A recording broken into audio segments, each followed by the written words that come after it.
هلو جايز، في هذا الفيديو جايز بقول لكم سبب السحبة أو ليش سحبت.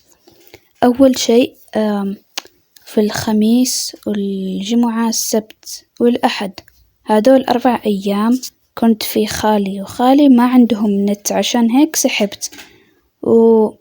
وباقي الأيام يعني ثلاثاء الأربعاء، هذول اليومين النت جايز خلص، عشان هيك سحبت. وكتير آسفة على السحبة، وإن شاء الله أرجع إن شاء الله أرجع. خلاص رجعت ليش؟ أوكي جايز، كتير شكرا على المشاهدات، مشاهدات الفيديو. رقبة المدرسة، مرة أشكركم على المشاهدات، 399 مرة شكرا. وبس، باي.